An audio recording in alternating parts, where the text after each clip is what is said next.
just the facts of it. You and me, we don't see anything identically. Oh, it's the truth. Me and you, we feel and do differently. But now I think it's time I walk across these lines.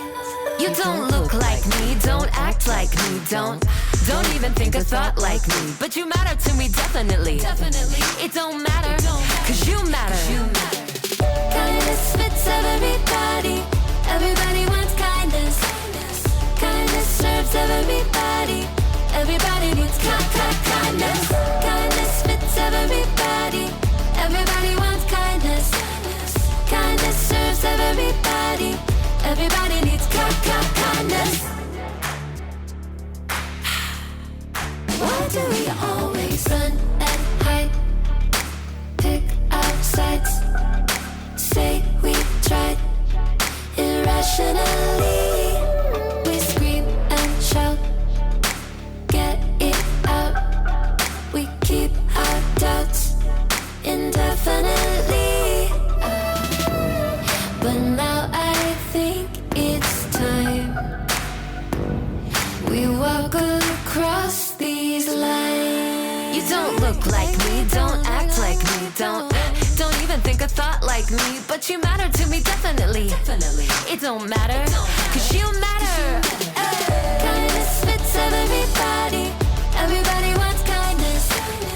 Kindness serves everybody. Everybody needs kindness.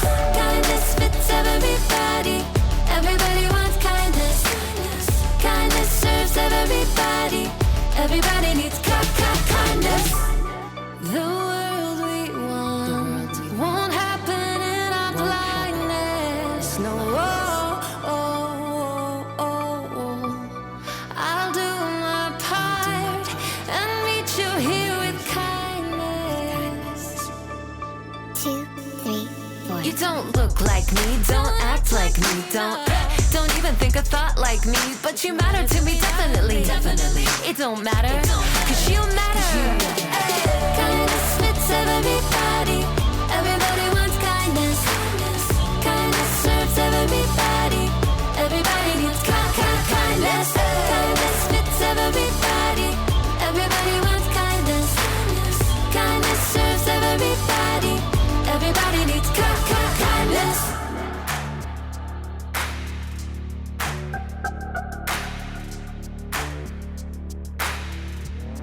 Boom, boom, boom, boom.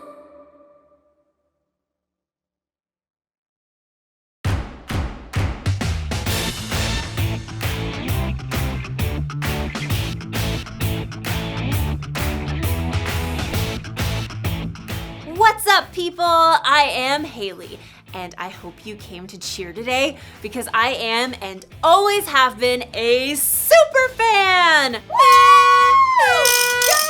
I'm telling you, the town I grew up in, we all rooted for the home team. We ate, drank, and slept orange. And whether we were there in the stands or watching from home, we cheered our hearts and our lungs out for our team. That's what's called kindness. Kindness is showing others they are valuable by how you treat them. And if you're wearing orange like me, you can expect some first-class treatment. But if you're wearing blue, then that means you're a fan of that other team. Our rivals. I can tell you what they're like. They're mean. They're cheaters. They eat broccoli.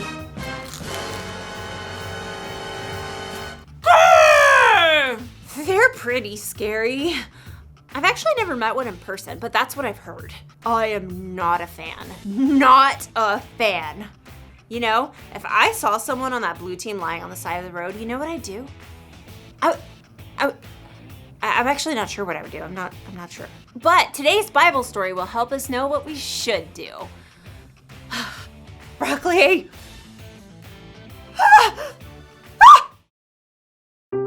The Bible. It's 66 books of history, Stories, letters, and poetry that fit together to form God's one big story. The epic adventure of how He created us and loves us so much that He made a way to rescue us. As we travel through the Bible, from Genesis to Revelation, we discover people who met God and found their lives changed forever. Now, for an amazing story, inspired by the book of Luke, chapter 10, verses 25 through 37. Everywhere Jesus went, crowds of people followed. His popularity made the religious leaders kind of nervous, how he turned their expectations upside down. What is he up to anyway? So they began to look for ways to trip him up. One day, a law expert saw his chance to test Jesus. Teacher, what must I do to inherit eternal life? Jesus turned the question right back on the law expert. What is written in the law? How do you read it? Love the Lord your God with all your heart and with all your soul and with all your strength and with all your mind. And love your neighbor as yourself. You have answered correctly. Do this and you will live. But the law expert wanted to discover the very least he could do to obey the law, so he got tricky. Yes, but really, who is my neighbor? Jesus looked directly at the law expert and he saw what was in his heart. So Jesus began a story. A man was going down from Jerusalem to Jericho.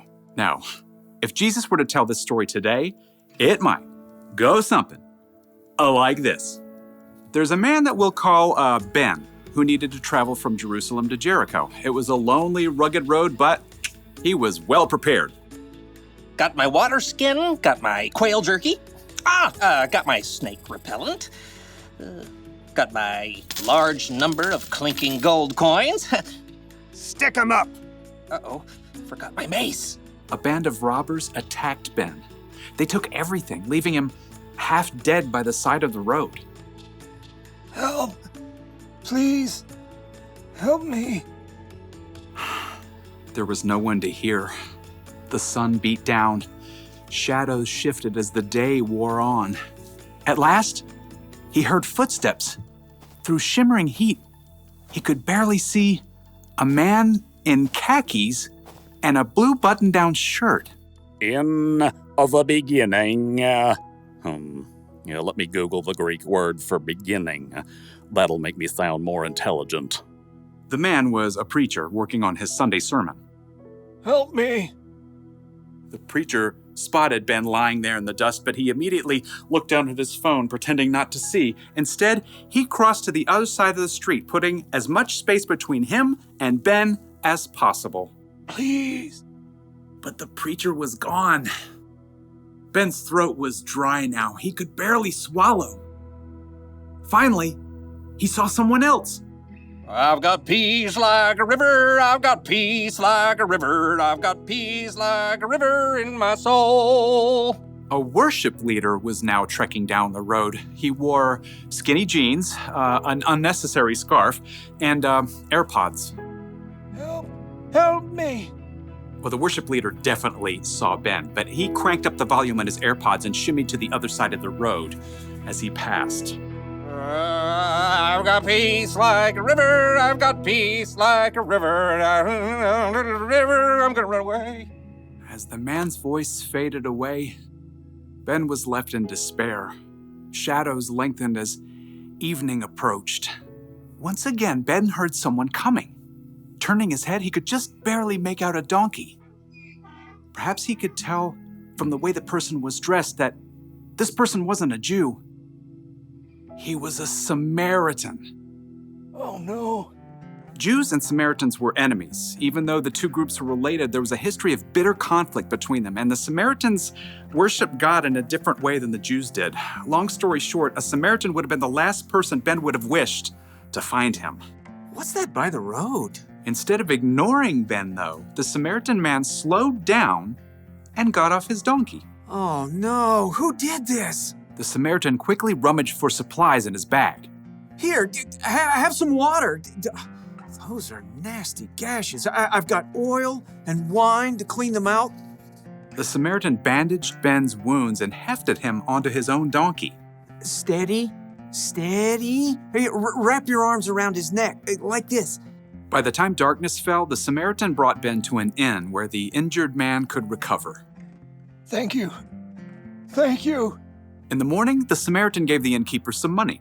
Please, take care of this man. I'll return and pay you back for any extra expenses. Goodbye. Thank you. When Jesus finished the story, no one said a word. He looked directly at the law expert. Which of these three do you think was a neighbor to the man who fell into the hands of robbers? The law expert fidgeted. To admit that the Samaritan had acted as a true neighbor was to say that everyone is a neighbor, no matter how different they may be. I suppose, in this case, one would have to say, the man who had mercy on him. Go and do likewise. Jesus' story was clear. Love your neighbor as yourself isn't limited to just the people in your neighborhood. Your neighbor means anyone who needs you to show them God's love.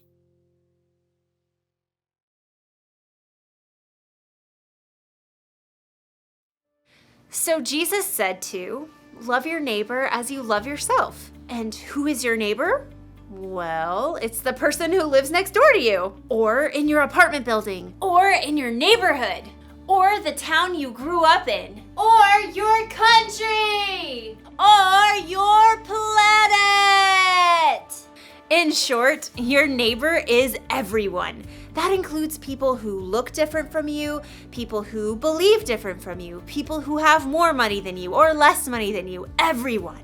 Jesus said we should go and be kind to all of those people. It kind of makes me think of the fans of that blue team. If I'm supposed to be kind to everyone, that includes them. But how? How can I be kind to someone who's so different? Maybe I could try putting myself in their shoes. Whoa. Well, that's a start. What else can I do? Maybe I can find out more about the Blue fans so I can see what we have in common. Like, I'll bet they grew up rooting for their team just like I did. I'll bet they cheered their hearts and their lungs out. And I bet they ate, drank, and slept blue too. Maybe we're more alike than we think. Or maybe we're just different, and that's okay. In fact, it's incredible to know that there are billions of people with all kinds of differences all over the world. So here's the one thing for us to remember today. Be kind to people who are different from you. Don't just think about what you'd want or need. Put yourself in their jerseys and think about what they'd want or need. It really is possible to be kind to everyone. You know, I hate to admit it, but I look good in this color. And another thing, broccoli? It's really not that bad.